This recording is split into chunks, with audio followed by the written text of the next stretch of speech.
Nós temos no Brasil Regis Antônio Coimbra.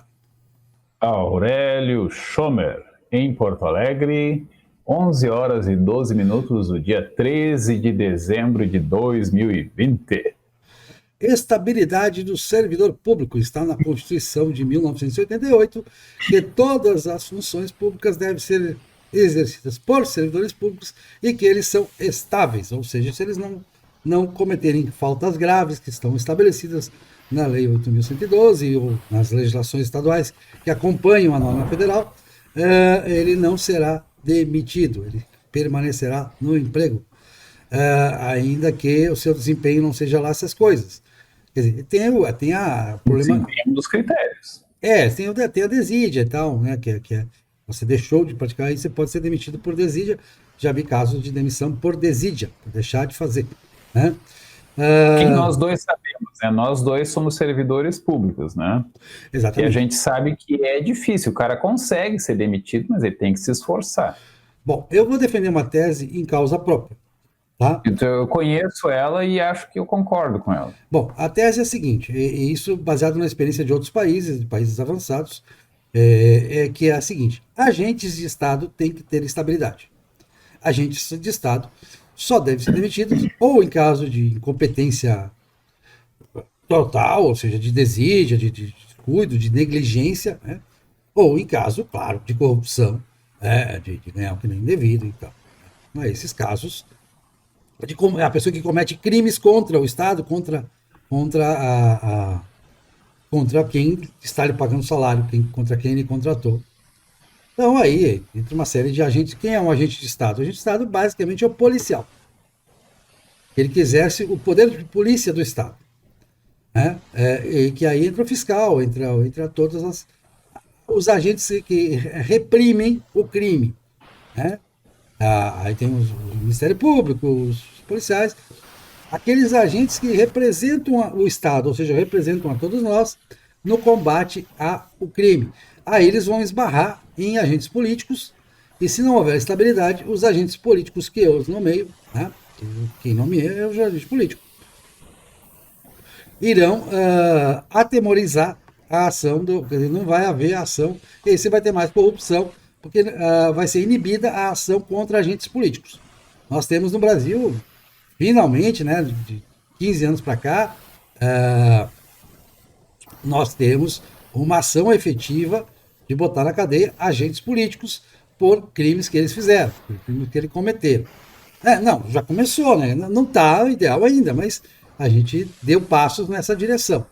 Claro que existe contraofensivas, a gente está vendo aí, mas é natural que haja, né? Os agentes políticos não gostaram da novidade. Há também alguns reclamos de exagero nessa coisa de por qualquer coisinha. Que há também. Que há, a Polícia Federal batendo na sua porta às 5 horas da manhã, de tirar de cueca. Tem que ser às 6. Às 6, né? Eu teria um caso muito engraçado. Eu teria um caso muito engraçado, mas eu não devo contar. Não conta, não conta. Porque você é servidor público, você fica pensando, poxa, será que alguém disse alguma coisa de mim que eu realmente não fiz? Eu tenho consciência tranquila, né? Mas às vezes alguém pode, o cara que está na prisão temporária, às vezes já aconteceu, né? Com servidores públicos e agentes políticos, né? Alguém numa ligação lá interceptada, ó, aquele fulano lá é meu amigo, se você precisar de alguma coisa, o cara não tinha feito nada, mas durante os 5 dias ele não tem acesso a inquérito, ele não pode se defender, aquela prisão é irrevogável e tal, dificilmente se revoga prisão temporária, né? E aí ele fica lá. Que é temporária, vamos deixar rolar. Exatamente. A preventiva que exige um pouco mais de elementos de prova. Ela prolonga bastante, mas ele exige um pouco mais de elementos de prova e tal. Supõe-se, né, que tem que ter pelo menos alguma evidência para que você mantenha o sujeito em prisão preventiva, né? Deixa ele porque a prisão preventiva já é uma pena sendo cumprida praticamente. Não. Eu sei que não, mas parece, né? Fica parecido com isso. Sim. Tá, mas voltando à questão da estabilidade. Então eu acho que é um grande erro isso, essa estabilidade geral, e ela criou uma situação, principalmente nas prefeituras, porque o grosso do serviço público no Brasil está nos municípios. Ganham mal, inclusive, não é salários altos. Essa coisa de salários altos, ela é mais Na minha própria. área ganho melhor. Alguns municípios, nem todos. Nem todos. É claro que tem o Fundeb que ajudou muito a melhorar os salários dos professores Professor. dos municípios, né? Os que estão em sala de aula têm esse complemento do Fundeb. Bom, mas o grosso do funcionalismo está nos municípios e os tribunais de contas, baseados isso até em jurisprudência do STF, de que está na Constituição que não pode terceirizar, não pode fazer nada, tem que contratar. Então, o motorista, a merendeira, todo mundo tem que ser servidor público, todo mundo tem que ter estabilidade. Se for o caso de demitir, tem que ter um processo, o cara tem que ter feito alguma coisa muito grave para ir embora. E fica lá, às vezes já aconteceu muitos casos de a função não ser mais necessária, mas o cara está lá, você não pode. Então, existe dois tipos de servidor público: o agente de Estado e o prestador de serviços. O professor, por mais nobre que seja a profissão de professor, ele é um prestador de serviços. Ah, mas tem a cátedra. A cátedra é uma coisa assim. Não tem, cara. Certo. Vamos relativizar essa questão de cátedra. Aí eu vou entrar nessa brincadeira. Tem o médico, o médico, se não tiver. Não, pague bem e você não precisa dar estabilidade. Você precisa contratar o médico quando precisa de médico em determinados lugares e tudo mais. E você também pode fazer, aqui na Bahia tem sido feito, tanto o Estado quanto o município fizeram uma coisa linda, maravilhosa, que é os hospitais e as UPAs com contrato de gestão privada. Ou seja, todas as pessoas ali são privadas, não tem nenhum agente público ali dentro e funciona bem. Tá? Claro que isso a gente sabe no passado, quando o SUS, o antigo INAMPS, o INPS, né? Eu sou do tempo do INAMPS. Do INAMPS, a gente sabe que tinha muito isso de terceirizar e tinha uma corrupção generalizada, gigantesca, horrível, o atendimento era muito ruim, porque os caras conseguiam a chamada AIH, Autorização Internacional Hospitalar, na base da amizade, da corrupção. Os agentes políticos entravam pesado nisso, e aí a coisa realmente era triste. Então a estatização do SUS, ela melhorou esse aspecto realmente da corrupção, não tenha dúvida. Mas o SUS não é estatal. Mas no SUS, não, eu estou dizendo, a estatização do SUS, quer dizer, o aumento do número de hospitais públicos no SUS, aumento do número de postos de atendimento públicos, né? Públicos que eu quero dizer com servidores públicos, com médicos de carreira, com enfermeiros de carreira, com atendentes de carreira, com faxineiros de carreira também, existe isso. Claro que hoje, se há uma coisa que o STF excluiu disso foi a segurança patrimonial embora tenha voltado nos municípios sob a forma da guarda municipal, né? Que aí passa a ser um agente de Estado também. Mas não é porque ele não pode ter aquele negócio da Constituição que eu discuto muito. É absurdo isso. Compara com a legislação dos Estados Unidos, por exemplo. A polícia municipal não pode ter polícia, ela só pode guardar o patrimônio do município. Isso é completamente absurdo. Porque a polícia ela deveria ser municipal, os americanos mostram muito bem disso, e funciona muito bem a polícia municipal americana. Polícia tem que ser a polícia do dia a dia, da repressão, que cuida realmente, que fica olhando se alguém está roubando, se alguém está estuprando, se alguém está matando, é uma polícia municipal. Né? Polícias estaduais e polícias federais são para investigar organizações criminosas, são para crimes de alta relevância, que exige uma investigação especial e tal, não deveriam ser usadas para cuidar do dia a dia, né? Para cuidar da repressão do dia a dia. Mas então a gente tem essa distorção também que os que deveriam ser agentes de Estado, os guardas municipais, são proibidos pela Constituição de ser agentes de Estado. Isso me parece de uma burrice.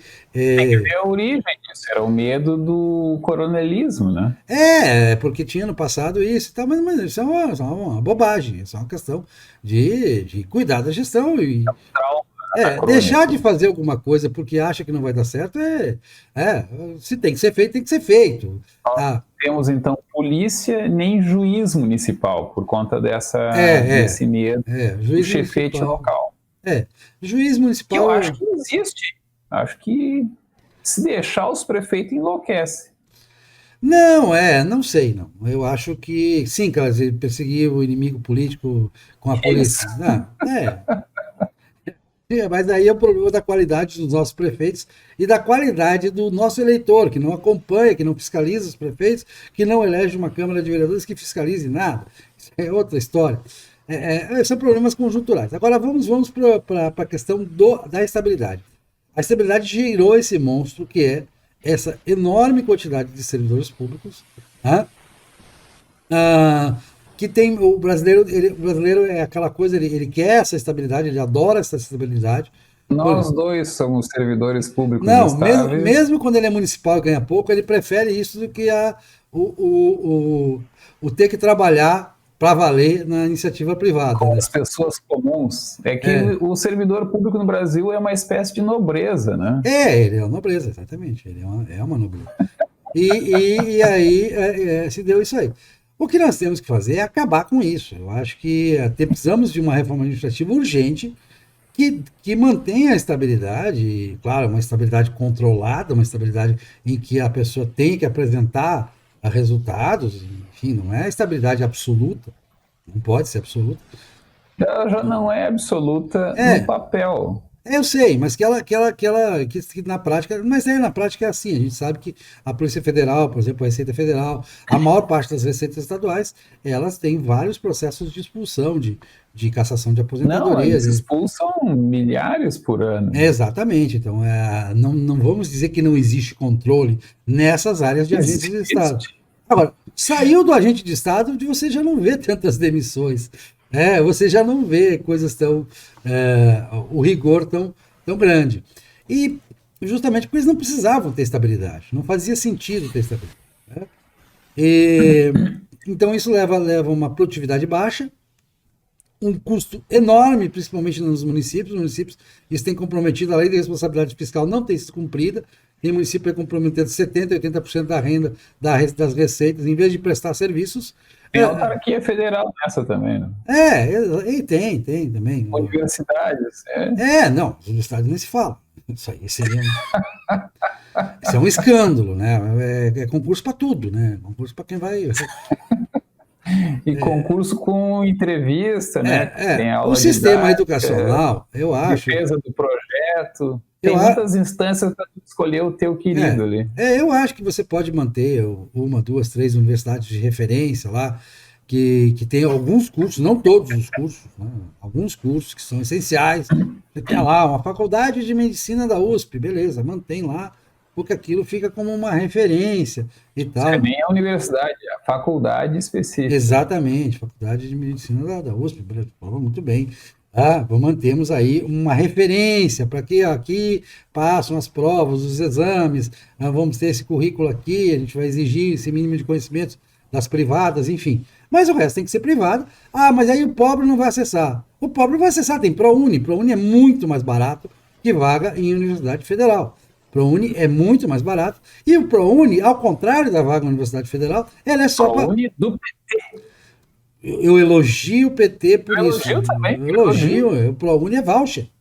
O ProUni é extremamente liberal. O ProUni é voucher. Exatamente. E o ProUni tem uma garantia, gente. O ProUni é exclusivamente para pobres. ProUni é só para pobres. Se você for rico, você não tem direito a ProUni. Se você for rico, às vezes consegue provar que é pobre, né? Mas aí é uma fraude, né? Vai estar cometendo estelionato e peculato. Mas é mais fácil para o rico provar que é pobre do que para o pobre. Mas para o rico ocupar uma vaga de medicina na Federal, da UFBA aqui, ou na assim, UFBA, o ele não precisa, ganha 5 mil, né? Ele não precisa. Ganha 5 mil, divide por um monte de gente e não consegue provar. O rico pode entrar na Universidade Federal, no curso de medicina das federais, sem precisar provar nada. Isso, exatamente. Não precisa nenhuma fraude. Se ele quiser entrar na faculdade de medicina privada pelo ProUni, ele vai ter que provar muita coisa e está sujeito a ser pego lá. Então, agora, se ele entrar na federal, ele não deve nada para ninguém. Né? Aí tem aquela alegação absurda, estapafúrdia, que alguns amigos, inclusive de direita, têm. Mas eu pago tanto imposto. Não é essa a questão. Imposto não é para subsidiar a sua formação. Imposto é para garantir que todos tenham a educação básica, né? E para garantir que os pobres tenham acesso a um bom ensino superior. Não, o imposto é para ser negativo para os mais pobres. Ou seja, ainda que ele pague lá um monte de imposto Indireto. no cigarro, na bebida, no livro, etc., ainda assim, os serviços que o Estado deve prestar para o pobre tem que ser bem maior do que o que ele paga como contribuinte. Só que isso não funciona se o país é composto quase que só de pobres, né? Sim. Aí você tem um problema também, vamos lá. Então, a educação você resolve ficar mais barato, sem dúvida ficar mais barato, tanto no ensino básico como o sistema de voucher. Voucher é mais barato e estamos conversados e você vai controlar isso e pronto, acabou. O ProUni tem controles, inclusive. O ProUni tem controles, porque você tem que fazer aquela prova do ENAD, né? Se a faculdade... Eu não tenho a menor dúvida de que a instituição privada que presta serviço de educação superior, né, ela prova por A mais B muito melhor do que a instituição estatal. E se não prova, por leniência dos órgãos de fiscalização, composto por servidores públicos de carreira, né, que às vezes eu digo assim, mas não é possível, né? Deve ser porque eles gostam de mostrar que a universidade estatal é melhor, o que não é verdade, né? Ou seja, alguns cursos são melhores, muitos são piores ou a mesma porcaria. Não, né? existe corrupção, inclusive no ENAD. Já tivemos um caso em São Paulo de corrupção no ENAD. Fraude no ENAD. Mas, em princípio, se o ENAD for aplicado corretamente, e aí entra os agentes de Estado para garantir que o ENAD seja aplicado corretamente. Aí diz, não, é o seguinte, ó, só vai receber ProUni, só vai se habilitar ProUni quem tiver nota X no ENAD. Pronto, acabou, fim de conversa. Não tem muito o que pensar sobre isso, tá? A saúde, eu acho que o modelo PPP, que é o modelo que tem aqui na Bahia, ele resolve aquele problema das AIHs, aquela corrupção generalizada em torno das AIHs, né? Que era uma corrupção generalizada mesmo.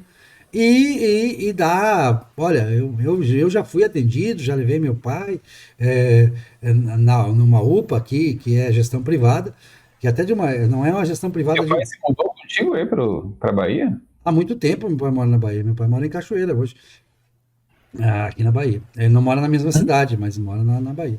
Ele gostou muito da Bahia, sempre, desde o começo. Entusiasta aqui, quem não gosta da Bahia.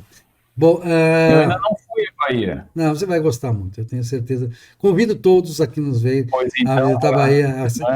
Uma terra acolhedora, uma terra acolhedora de gente boa e trabalhadora também.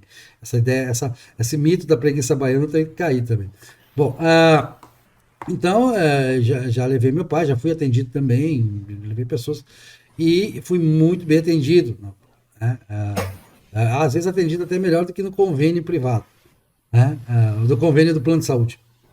Eu tenho uma teoria sobre isso, rapidamente, é a seguinte: a pessoa de classe média que vai no SUS, né, ele é atendido melhor do que o pobre. Não, eu sei, existe, eu já vi, inclusive pessoas de classe média, minha nora e coisa e tal, eu não vou dar detalhes, lógico, que são questões familiares, mas ser atendido mal atendido no SUS, no hospital público. E vi ser bem atendido nessa parceria. Nessa parceria. Já teve também casos de bom atendimento no público. Tem casos que você é bem atendido no público. A minha tese é de que a pessoa que, assim, ele pode até estar empobrecido, mas é que ele mostra que é da mesma classe, né? Do médico. Ele acaba... tem uma simpatia natural, exato. Uma simpatia, uma identificação. O servidor público, ele é de classe média, né? Não tem jeito.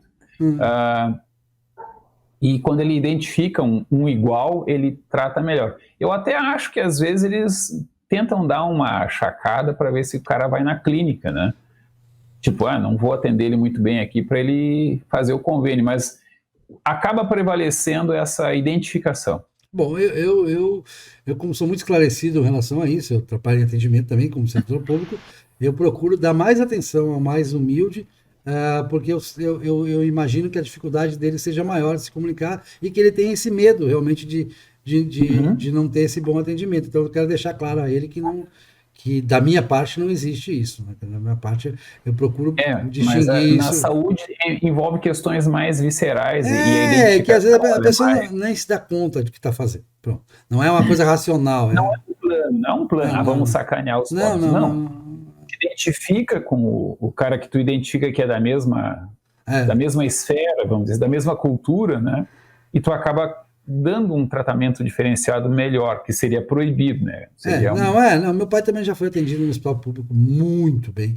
Aqui, o HGE aqui da Bahia, que é uma referência, né? Existe hospitais públicos de primeira linha. Não, eu chamo a atenção disso porque tem muito da nobreza brasileira que defende com unhas e dentes tudo que é estatal, né? E aí dizem que o SUS atende muito bem. Eu digo, sim, o SUS atende Se você for muito lá... bem, mas se tu fores lá, tu vai ser melhor atendido do que o pobre que tu diz que é bem o fato é o atendido. seguinte, vamos para os números. O SUS é caro para a pessoa para o governo, por pessoa atendida. Pronto. E da opinião geral do povo, não é bom. Não presta um serviço de excelência. As escolas nem se falam. Não presta um serviço de excelência, né? Não, e as escolas nem se falam. Nosso ensino básico é absolutamente desastroso, trágico. E não é porque o Brasil gaste pouco em educação. O Brasil gasta muito em educação em relação ao PIB. Bastante. Gasta demais, né? Gasta muito, muito, muito, é caro. Relativamente à renda média do brasileiro, o professor não ganha mal em relação à comparação com outros países.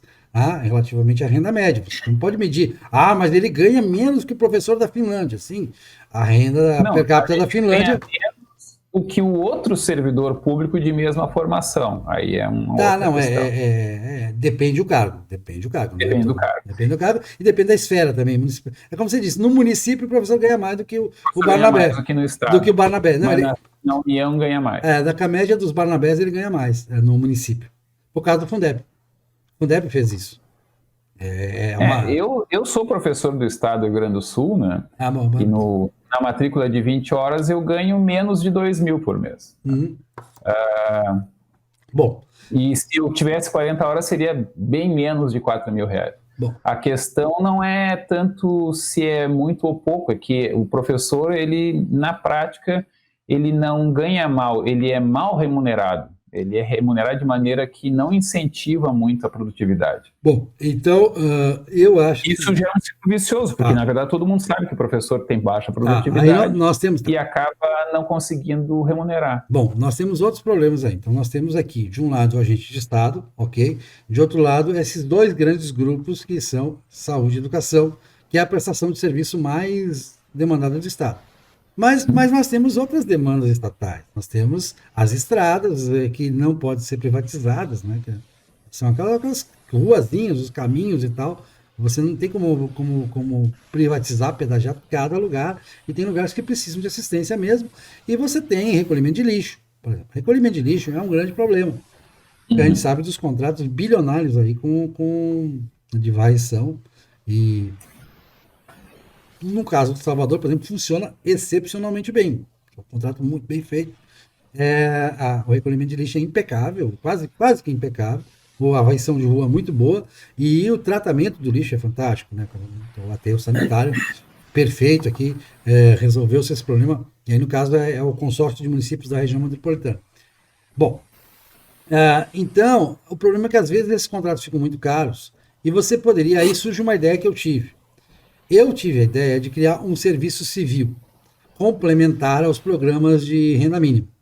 E eu queria fazer um programa, ainda vamos fazer um programa sobre renda mínima, porque renda mínima, da limpo a ponta, o caráter, porque, claro, nós estamos cada vez mais, o mundo está caminhando para o renda mínima, para as pessoas que são, para os ineptos e aquelas pessoas que não se encaixam nesse sistema de trabalho, né? E ele fala que é da degradação moral dessas pessoas, que essas pessoas sofrem terrivelmente porque elas recebem sem contrapartida e que nós não somos preparados psicologicamente para isso. Então eu criei a ideia do serviço civil. Qual é o serviço civil? Você paga um Bolsa Família lá, R$250, e você diz, bom, se você trabalhar 4 horas voluntariamente numa função. Claro, vai receber treinamento e tal, aquela coisa aqui, me ajudando na varrição de rua, ajudando a atender o pessoal no posto de saúde, ajudando, fazendo essas tarefinhas menores, né? Que não tem grande necessidade de fazer curso superior para elas, né? Ajudando, né? Aquele pessoal de apoio que hoje é concursado. Né? Você trabalha 4 horas, você vai ganhar R$ 300 a mais aqui, você vai ganhar 550 em vez de 250. Se você trabalhar 6 horas, você vai ganhar R$ 500 a mais, você vai ganhar 750. Existe uma coisa parecida que é o pessoal condenado a prestar serviços comunitários e que presta serviço em escola, inclusive. Sim, exatamente. Tá, é por aí. Mas seria voluntário, nesse caso, seria absolutamente voluntário. Você quer, eu não quero, mas bom, tudo bem, vai ganhar seus 250. Tá? Mas os seus 250 é garantidos. Se você quiser, e se houver demanda, lógico, tem que haver o serviço, não pode simplesmente, vamos estender para todo mundo aqui, supondo que o serviço exista. Tá? Sim. Mas você poderia substituir uma grande carga de prestadores de serviço, tanto terceirizados, que são caros também, a faxineira, por exemplo, é caríssimo. A gente sabe o contrato Não, e é disputada porque tem poucas. É complicado de contratar, né? E dá muito problema de simplesmente desaparecer, né? Não, já melhorou muito isso. Melhorou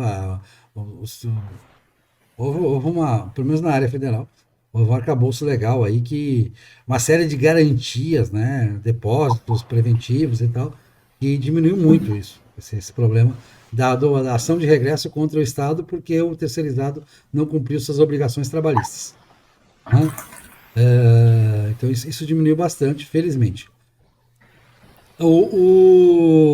Então eu acho que é o seguinte, seriam para mim essas três instâncias de uma reforma administrativa profunda. O governo federal está propondo uma reforma administrativa, está em curso, espero que seja aprovada. Qualquer passo nessa direção é positivo. O que nós não podemos é o sistema atual, que é burro, é caro, é ineficiente, presta maus serviços à população. Nós temos um Estado muito caro, como temos no Judiciário, né? Nós temos o Judiciário caríssimo, é um dos judiciários mais caros do mundo, é o que mais emprega servidor por ação julgada, é com os servidores salário mais alto em relação ao resto do funcionalismo. Eu já vi que quando fala em Estado, tu te refere ao Executivo, né? Isso aí que tu falou, tudo se aplica muito ao Executivo. Não, mas o Judiciário também é Estado. Sim, aquelas coisas que a gente estava falando era do Executivo, agora eu estou falando do Judiciário. O Judiciário também tem esse problema seríssimo no Brasil, que ele é muito caro, ele tem servidor demais em relação ao número de causas julgadas e os servidores ganhando muito, salários altos e todo mundo com estabilidade. Qualquer servidor do Judiciário tem estabilidade. Claro, só terceirizam realmente a segurança patrimonial, não toda, existe seguranças ainda concursados, existem motoristas concursados, que é absurdo, né? Motorista concursado, o que vão fazer com os motoristas com estabilidade quando nós tivermos o carro autoguiado que já temos, né? Eu acho que não vai ter concurso que resista até lá. Né? Não, mas o cara vai ficar lá por 60... O cara vai ficar lá por 50 anos ainda. E você sequer pode, o que está sendo proposto na reforma administrativa é que você possa aproveitar ele em outra coisa. Porque hoje a lei é tão engessada que você não pode, é desvio de função. Se você pegar ele para fazer outra coisa. Então a ideia é que só os agentes de Estado têm estabilidade. E aí, o salário. O salário, claro que existe abusos, tem que acabar, pelo amor de Deus, gente, tem que acabar. Eu não sei porque a Constituição fala e não se cumpre. Acabar com o sobreteto. Não existe isso. Mas é verba indenizatória. Não existe indenização para trabalhar. Quem é que julga? O judiciário que toda a gente sabe que 80% dos juízes tem verba indenizatória. Não dá. Isso tem que se acabar, tem uma lei clara.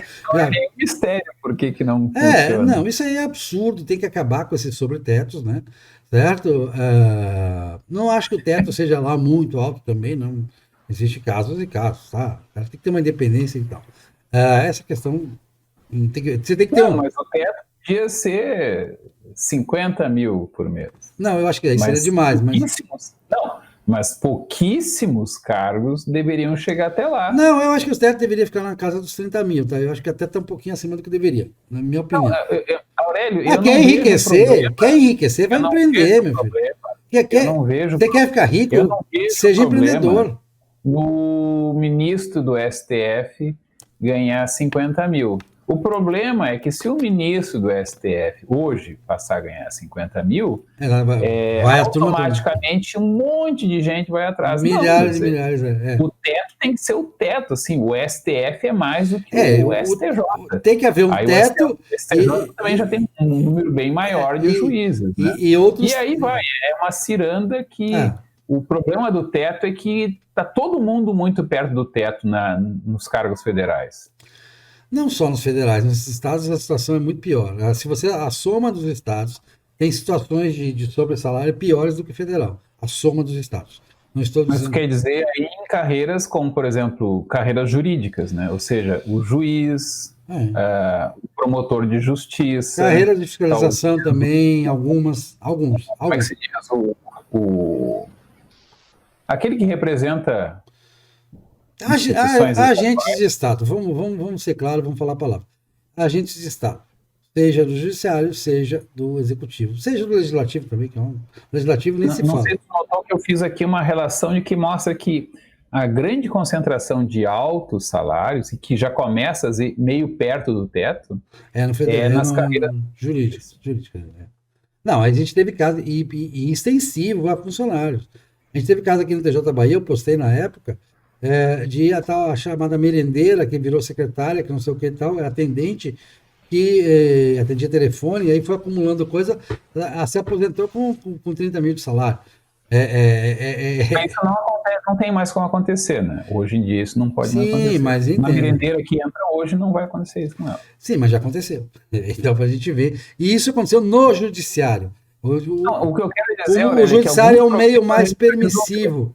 O judiciário tem se mostrado um meio mais permissivo para esse tipo de abuso. Porque isso é abuso. Isso é abuso. Mas, Aurélio, o que eu quero chamar a atenção... mas é legal. É legal, mas é abusivo. Não, às vezes não é nem legal. O que eu quero chamar a atenção, Aurélio, é que alguns problemas já estão resolvidos ou com uma solução encaminhada. Então, a reforma da Previdência de 2003 resolveu muita coisa. A gente fala, elogiou o PT pelo ProUni, eu elogio a presidente Dilma. Porque a presidente Dilma fez duas medidas fantásticas da presidente Dilma. Ela acabou com, nos servidores federais, com a aposentadoria integral. Você só aposenta... Isso não foi em 2003? 2012, 2013. Não, 2003 foi já uma mudança constitucional, que não é que mudou para a integral. Ela tirou a paridade e integralidade. Paridade e integralidade é uma coisa. O que Dilma tirou foi que só até o teto da Previdência. O teto dos servidores passou a ser o teto da Previdência, entendeu? Isso foi. Acima disso, você contribui com fundo se quiser. Opcional. Isso, se quiser. Se quiser, você tem o fundo Presp, mas pode escolher um fundo privado também. Isso é muito bom. Não precisa, você pode ser o Bradesco. E aí tem a briga, né? Os servidores dizem, mas a gente vai continuar contribuindo sobre o total e vamos nos aposentar como... Não, mas isso é para os novos servidores. Só novos servidores não. Os novos servidores, a partir de 2012, né, nossa lei, eles já não contribuem sobre o integral. Eles contribuem sobre esse teto da Previdência e aí, opcionalmente, aí com participação e tal, aquela coisa toda, opcionalmente para um fundo de pensão acima disso. Tá? Opcionalmente. Por capitalização. Existe o Fundo Presp, que já foi instituído, né? Que é o federal, né? Mas a pessoa pode ir para o Bradesco, pode ir para o Banco do Brasil, pode ir para o Itaú, qualquer entidade. E a portabilidade, vamos dizer assim. A portabilidade é a opção, né? Se você fez um concurso hoje, entrou servidor público federal, você vai contribuir sobre o teto. O que está sobre o teto, você quiser, eu quero contratar com o Bradesco aqui, você pode contratar com o Bradesco, não tem problema nenhum, não há impedimento a fazer isso. Bom, mas então eu quero falar sobre... a Dilma fez isso e fez um outro ponto que foi, já com Joaquim Levy, que foi o fim da pensão integral. Isso é um escândalo terrível. Eu conheci viúvas e viúvos de altos servidores que vivendo a tripa forra, criando gerações de vagabundos, filhos e netos aí, certo? Com salários indecentes, baseado no simples fato de que casou com o sujeito. E outra, acabou com o chamado golpe do baú, né? Quer dizer, O cara estava com o pé na cova, já estava aposentado lá, alto cargo, ou seja, o judiciário então não se fala, né? E Aí o aí, amor surgiu por uma moça de 20 anos. exatamente, né? Ela é belíssima, por sinal, né? Ela é belíssima. Uma pensão dessa não é uma coisa, né?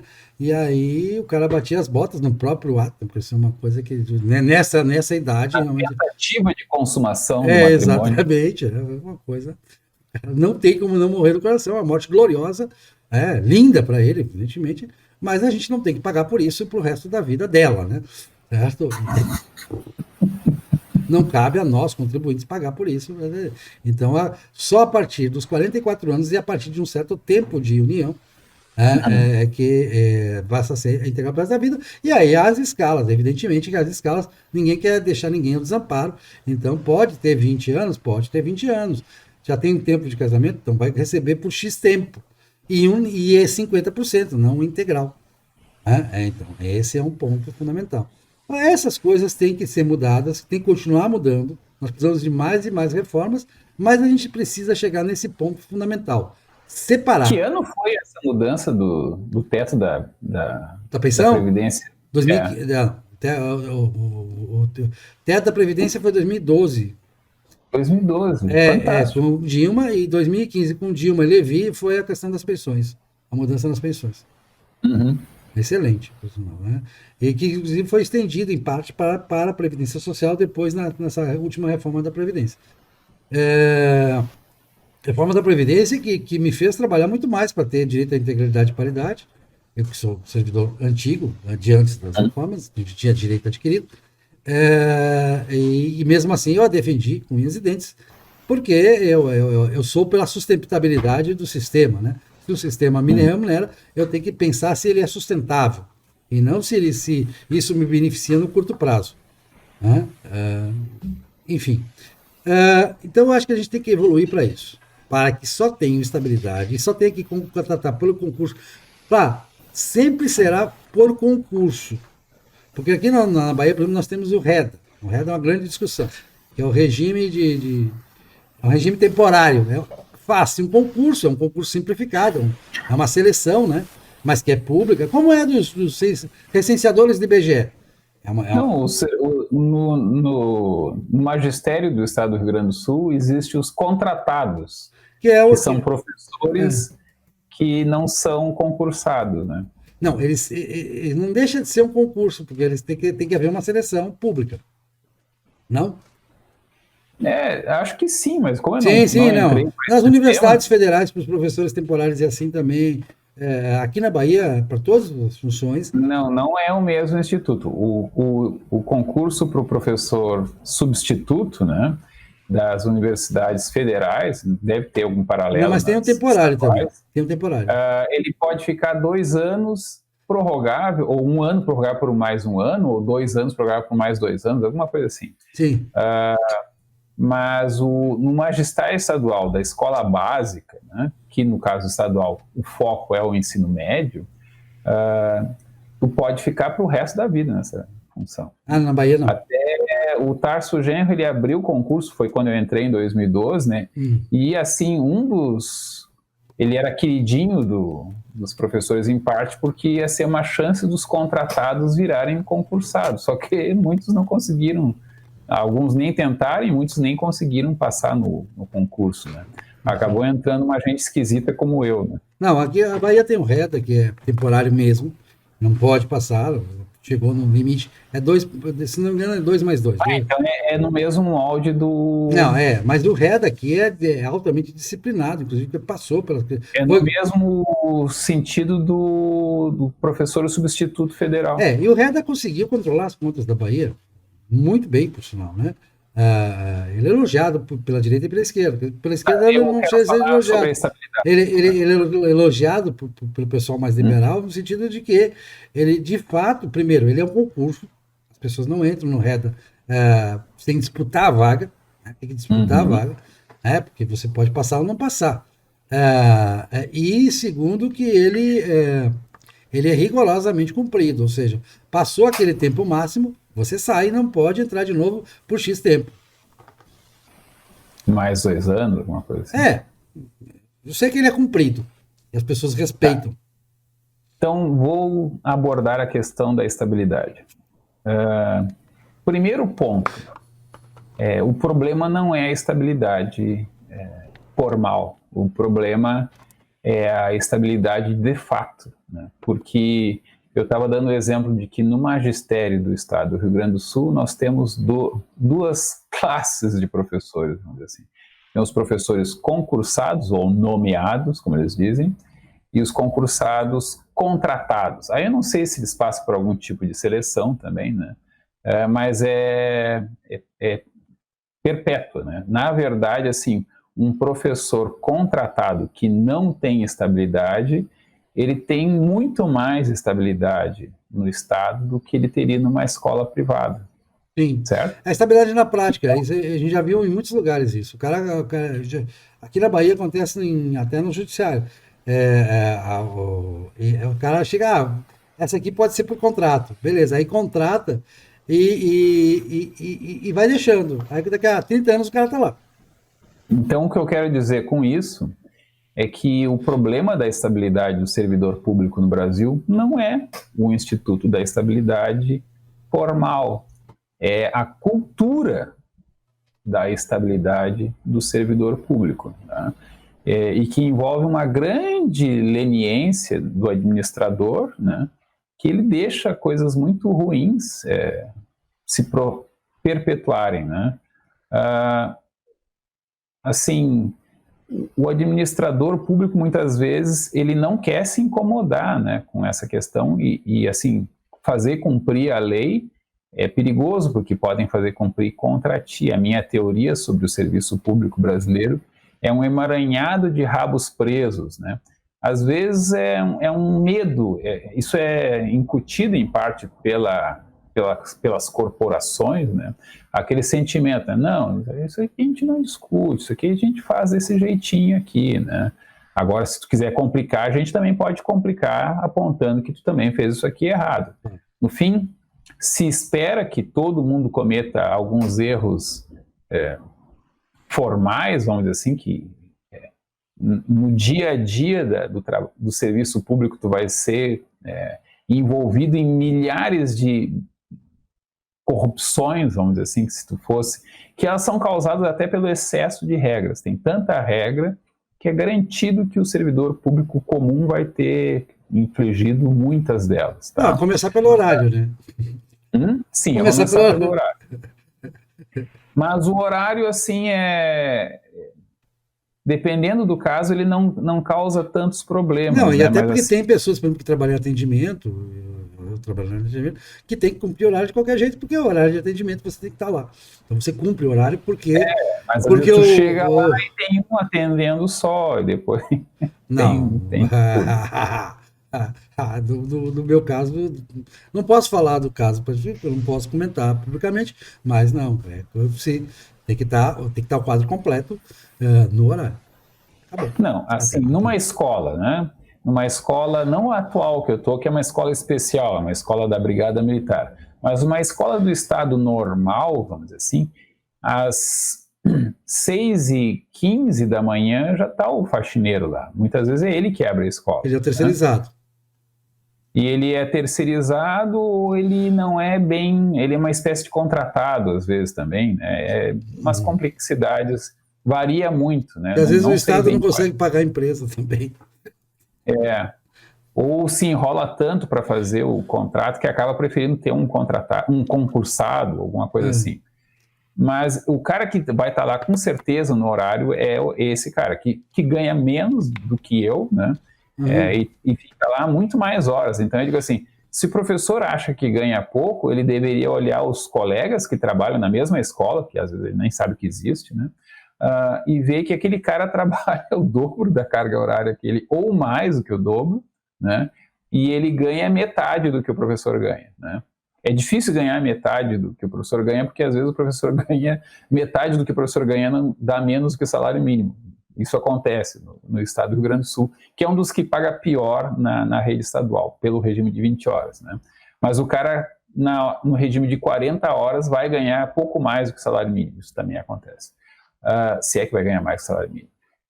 Mas, então, isso mostra de maneira, acho que bem forte, né, que não é a estabilidade o problema da estabilidade, né, porque a estabilidade que está na Constituição Federal, que está na Constituição Estadual, que está na regulamentação do servidor público federal, na regulamentação do servidor público estadual, acredito que possa haver alguma coisa semelhante em cada município, né? Os municípios, eles cumpriram imperfeitamente isso. Claro, os tribunais hoje dão em cima para cumprir, porque muitos são contratados sob o regime CLT ainda, né? Porque ficou aquele negócio, uma certa leniência nesse sentido, mas acaba aquilo que você falou, acaba tendo a estabilidade informal.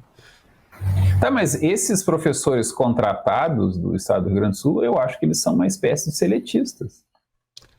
Existe também, existem regimes seletistas em vários casos, né? Tá bom.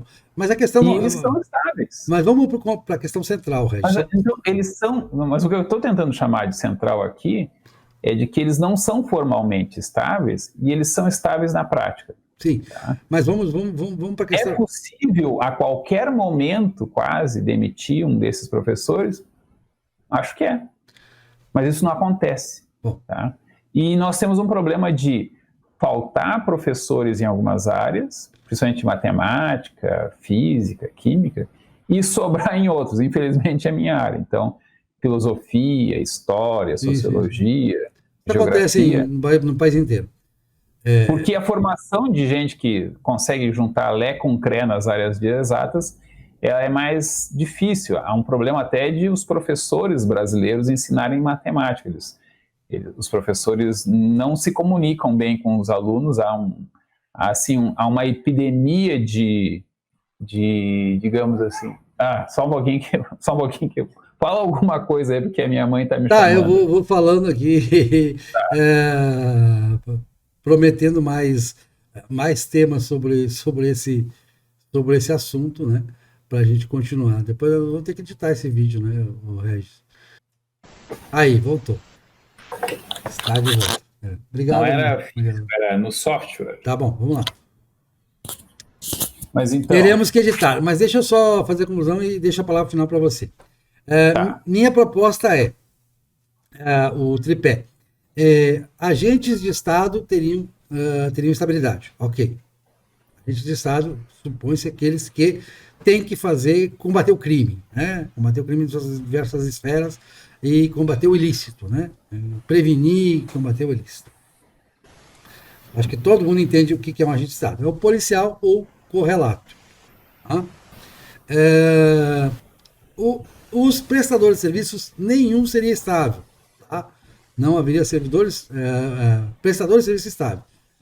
Fazer com parceria com o privado, por quê? Porque se for para público e contratado livremente, a gente sabe que nos municípios, nas prefeituras, vira um inferno, porque todo mundo vai pedir empreguinho para o prefeito e vai, né? Aí fica aquele monte, incha a máquina, porque o prefeito vai querer contratar todo mundo para ganhar voto. Então não pode ser um toma lá da cá, não pode favorecer a corrupção. Forte para o caso de... Então nós precisamos de contratos limpos, bem feitos, dessa terceirização, aí, dessa administração privada, como aconteceu aqui no município de Salvador, como aconteceu quando a gente tem visto municípios. Tem seus problemas, claro, pessoal. Eu até conheço médicos que criticam muito a forma como se fez o hospital do subúrbio aqui, o contrato do governo do estado com o gestor privado. Mas isso é a questão de resolver o problema, né? O princípio nós estabelecemos. E como uma terceira alternativa, principalmente para os municípios, mas não só para os municípios, poderia ajudar muito na União, nos estados, o serviço civil. O serviço civil economizaria muito recurso público e daria dignidade, uma oportunidade, uma dignidade, uma profissão para pessoas que estão no renda mínima, que estão hoje sem emprego, sem situação nenhuma, e poderiam ter uma atividade, né, voluntária. Ninguém vai obrigar ninguém a fazer nada. É isso a minha posição. Deixo o encerramento com você. A minha posição é de que isso ajuda, isso tudo que tu falou eu acho que é importante e ajuda, mas não resolve o problema, porque o que eu chamei a atenção é de que não é o problema da estabilidade formal o problema da estabilidade do servidor público no Brasil. O problema do servidor público ter muita estabilidade e privilégios no Brasil transcende a estabilidade formal, que, se ela for observada com atenção, ela também não garante nenhuma descalabro total. A maneira como é tolerada a leniência no serviço público é que gera esse mas problema. outros países não adotaram. Dificilmente você vai achar um país no mundo que adotou o sistema de estabilidade geral e restrita para todos, com concurso público para todas as funções. Porque isso é meio burro, é meio idiota, porque você pode ter uma certa demanda por determinado tipo de profissional e essa demanda ser temporária. Essa demanda ela não é aquela coisa do motorista. Por que você vai fazer um concurso para motoristas? Por que os motoristas têm que ser concursados? Se amanhã depois vem o carro autoguiável, ou então o Estado chega à conclusão de que é melhor ter uma frota que você contrate a locação já com um motorista, pode ser mais em conta. Então não há necessidade. Nós concordamos sobre isso. Nós estamos de acordo sobre esse ponto. Mas o que eu estou tentando dizer é uma outra coisa, que é para complementar. O que eu estou tentando dizer? Que há um outro problema que é mais grave, ou seja, as regras que nós já temos hoje, juridicamente, permitem demitir o funcionário leniente, certo? Eu sei. Permitem demitir o funcionário incompetente. Permitem até demitir aquele funcionário que não tem mais a função dele. É mais discutível, mas você pode colocá-la em disponibilidade, você não pode demitir porque deixou de existir a razão de ser. Você não pode demiti-lo se ele for concursado, você não pode demiti-lo simplesmente. Se a função... Se o Estado estiver em situação de calamidade financeira... sim. Mas em geral, federal... O que não acontece? Você pode colocá-lo em disponibilidade financeira, e se declarando não se toma as medidas compatíveis. Sim. Então, o que eu estou tentando dizer é que o problema não é falta de ferramentas formais. Problema cultural. Eu já concordei contigo, então tu não precisa argumentar de novo, que tudo isso que tu propôs é importante, certo? Estamos de acordo sobre isso. Sim. Então tu não precisa argumentar de novo. Eu só estou fazendo um porém, que tem um outro problema, que é uma leniência generalizada do próprio gestor público de fazer cumprir as leis que já existem. Ficou claro? Concorda comigo? Concordo. Então, sim, tudo isso que tu disse é necessário, mas isso por si só não resolve o problema. Ok, é aquela história. Não existe sistema à prova de idiotas ou de maliciosos, né?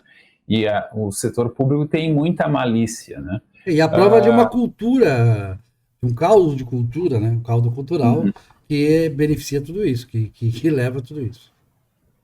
E em relação aos professores, eu quero dizer uma coisa especial, tá? Não existe cátedra na escola básica, certo? Então, ensino fundamental e médio não tem cátedra. No ensino superior também não tem mais cátedra, né? O que tem é o professor pesquisador. E se criou uma ficção muito cara, de que todo professor superior, universitário, né? Primeiro, é universitário, que não é o caso, né? E dois, que ele é pesquisador. A questão da estabilidade do professor, ela está relacionada com a liberdade da ciência, do pesquisador cientista, vamos dizer assim, né? Então, o pesquisador, que é professor, ele deve ter estabilidade, mas nem todo professor é pesquisador. E aí nós temos até uma redução. O que eles não querem, né?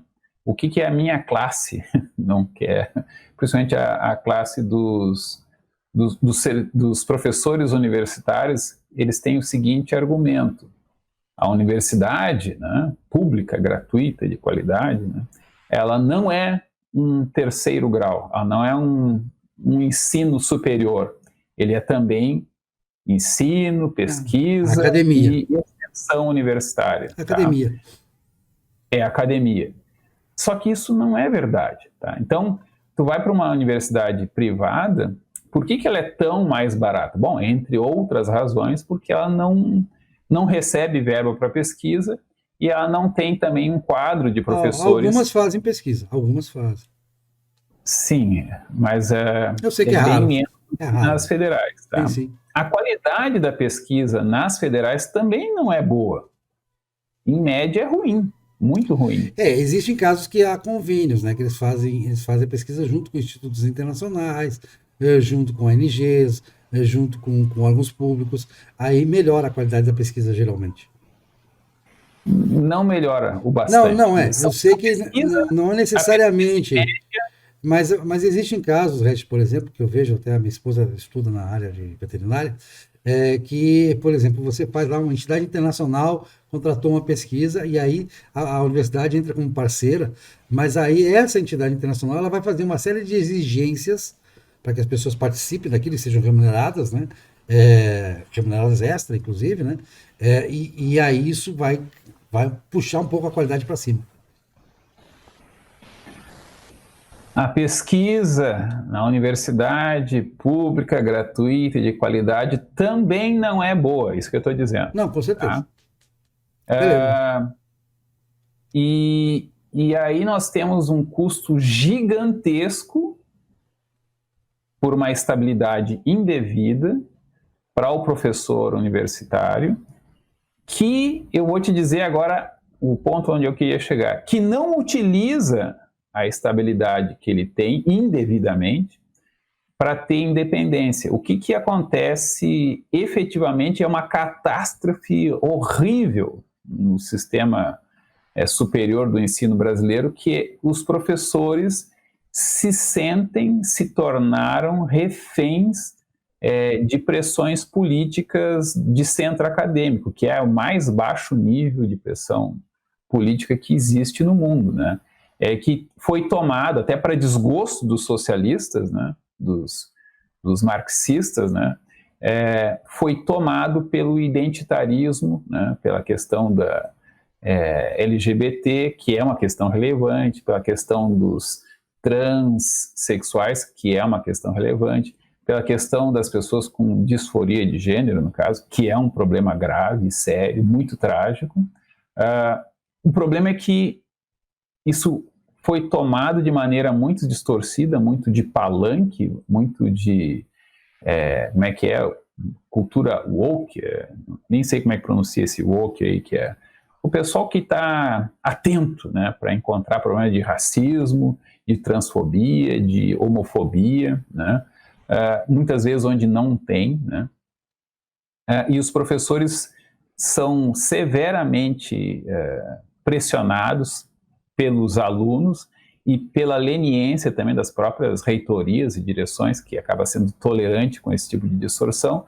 E aí eu brinco assim, tá, mas se eles se conseguem colocar reféns dos alunos com estabilidade, então não precisa mais estabilidade, porque a estabilidade não garante e também não impede. Então, se eles pelo menos fizessem valer... Cadê a liberdade de cátedra, né? Ficou no... eles não honram a liberdade de cátedra que eles têm. Então, já que eles não honram, eles não merecem, não devem mais ter. Então, e claro que isso não vai resolver, né? Porque, como eu já comentei, ele vai ser pressionado, talvez ele não progrida na carreira como ele deveria, mas demitido também não vai ser, Bom, né? Concluindo, chegamos à conclusão de que precisamos de mudanças legais e precisamos de mudanças culturais. As culturais são as mais difíceis. Exatamente, como sempre, como de costume. Como sempre. A gente consegue resolver tudo de cima para baixo, e aí de baixo para cima eles subvertem como tudo. Dizia um filósofo que eu esqueço o nome agora, ele dizia assim que a lei não deve se adiantar nem se atrasar muito em relação aos costumes.